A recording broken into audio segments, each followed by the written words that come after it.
You've felt it before, the subtle repetition of your own pain. Different faces, different places, but somehow, the same outcome. You try harder, think smarter, even tell yourself you've grown. But the loop remains. Love turns cold, confidence disappears, success slips away, and once again you're left staring at the aftermath, whispering the same question you never say aloud.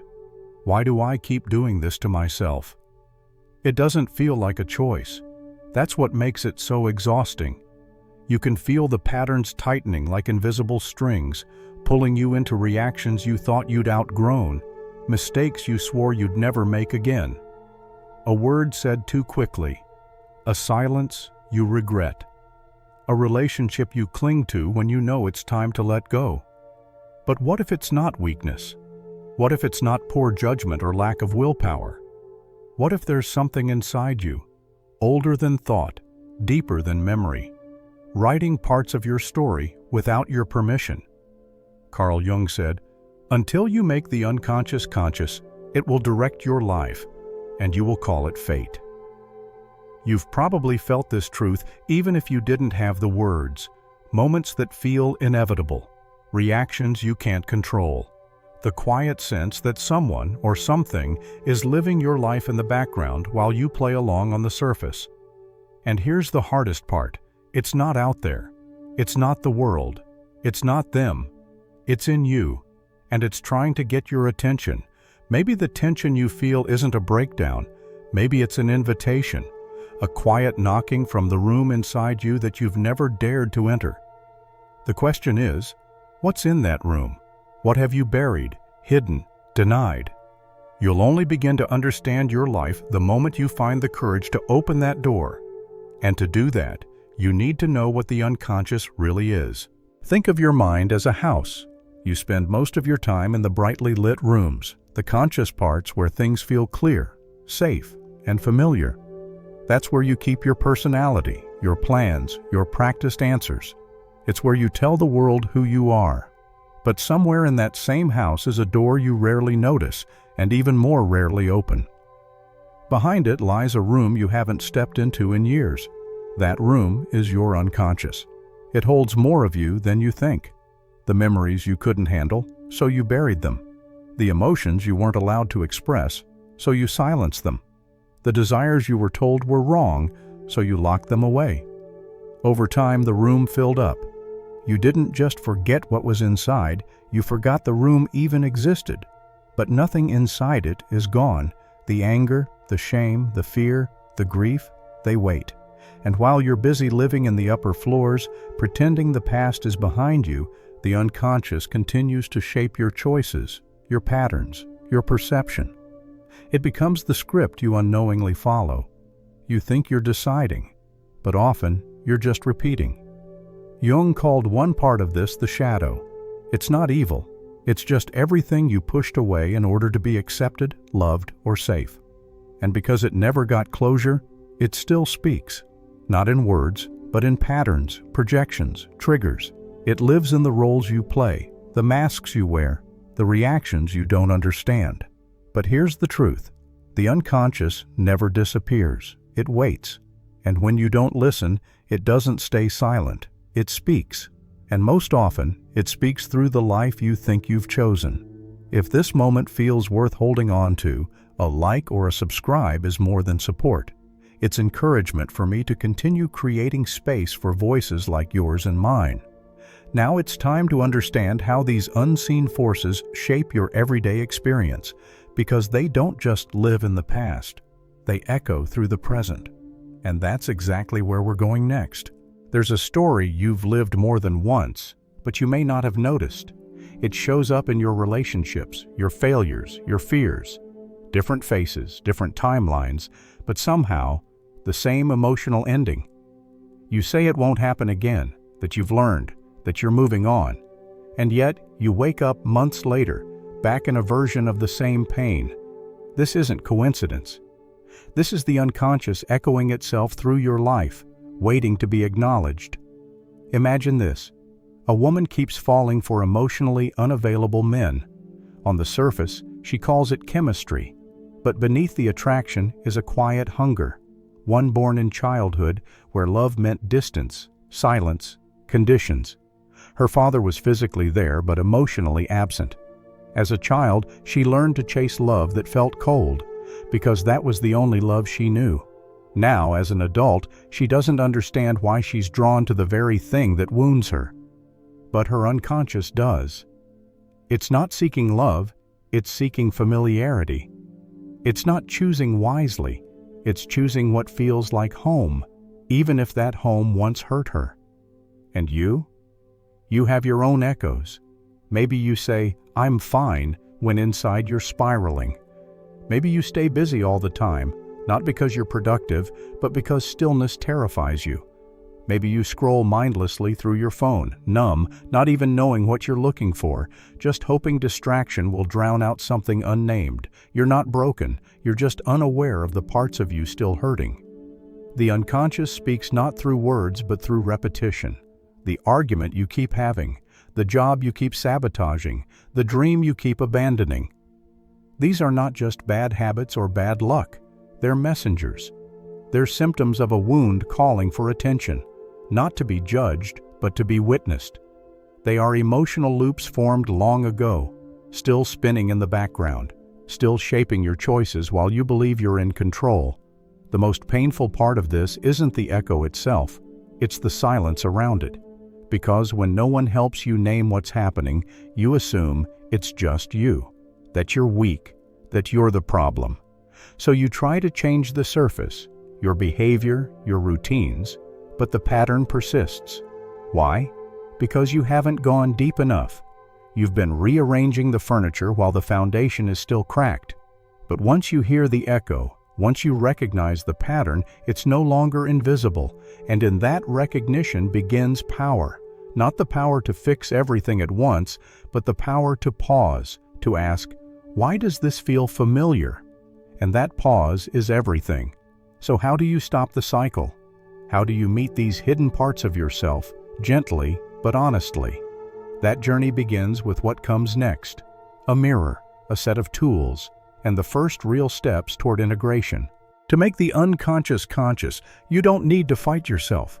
You need to sit with yourself. You don't need more discipline, more control, more willpower. You need silence. You need honesty.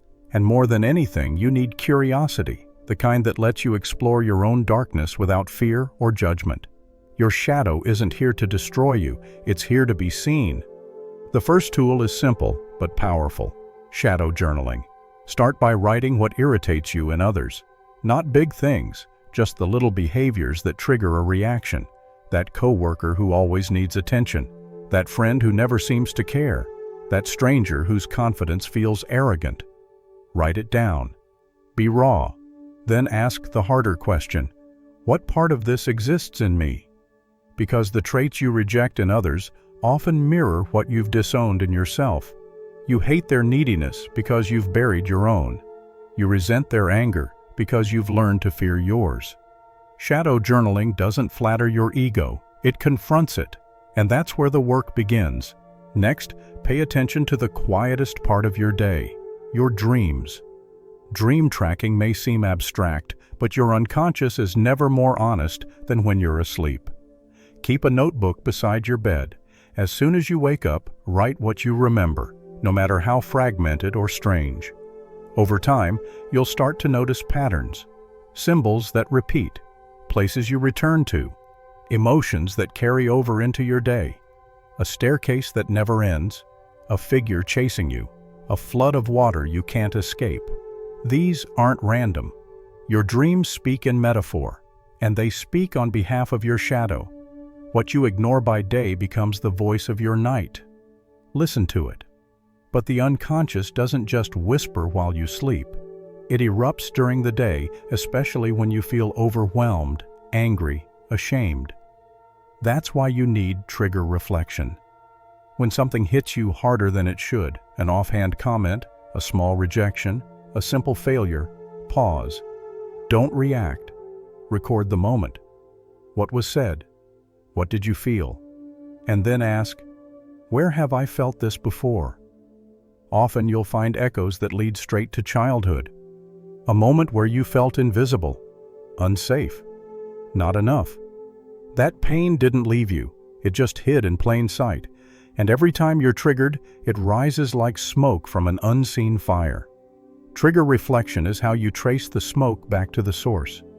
And when you're ready to go even deeper, try active imagination, one of Carl Jung's most profound practices. This isn't meditation, it's conversation. Close your eyes and imagine the part of you avoid most, the angry self, the wounded child, the jealous sibling. Visualize them as a person. Let them speak. Ask them why they exist, what they want, what they're afraid of. You may be surprised by what they say. The shadow doesn't lie. It just waits for permission to be honest. When you give it that space, you begin to reclaim the pieces of you thought were gone forever. This is what integration looks like. It's not about killing the shadow, it's about understanding it. Not to justify its harm, but to disarm its control. The more you make room for your truth, the messy, complex, contradictory truth, the less power your unconscious has to sabotage your life in secret. The mirror doesn't show you something separate. It shows you what you've become and what you've refused to become. The moment you stop turning away from your own reflection is the moment you begin to change, not by becoming someone new, but by remembering who you are beneath the mask. And once you see it, once you understand, you're no longer trapped by it. What was once hidden becomes visible. What once controlled you becomes part of you. And what once felt like fate becomes choice. Now you return to yourself, not perfect, but whole. The only question left is, what does life look like when you're no longer afraid of your own depths? You've walked into the dark room inside your mind and turned on the light. You didn't fix yourself. You didn't escape your pain. You simply sat with it long enough to understand where it came from. And that's everything. That's where the real change begins. Not from force, not from pretending to be better, but from the quiet bravery of facing what you once tried to forget. You may not have all the answers yet. That's okay. This journey isn't about becoming perfect. It's about becoming honest. You don't need to transform overnight. You only need to begin. To listen more closely, to notice the patterns, to stop blaming the world for wounds that were written long before you had the words to name them. Because this isn't about changing anyone else. It never was. It's about finally choosing to live your life with your whole self, not just the version you show to others, but the one that's been waiting in silence for your return. Not everyone will be ready for this work, but everyone needs it. You included. You especially. There will still be moments of fear, of doubt, of collapse, but now you'll recognize them. Now you'll know when the shadow speaks, and instead of reacting blindly, you'll pause. You'll listen. You'll remember, this is not weakness. This is integration. This is healing in motion.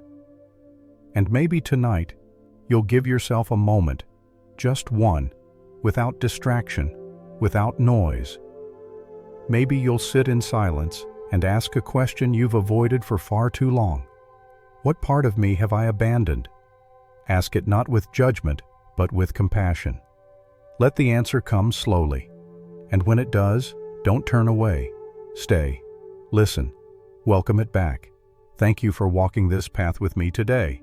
Wherever you are in your journey, I hope you treat yourself with patience, with honesty, and above all, compassion. May your inner world become your greatest teacher, and until we meet again, take gentle care of your soul. Because as Jung said, and now you understand it differently, until you make the unconscious conscious, it will direct your life, and you will call it fate. Now you know, and now you choose, not blindly, not automatically, but consciously. Finally,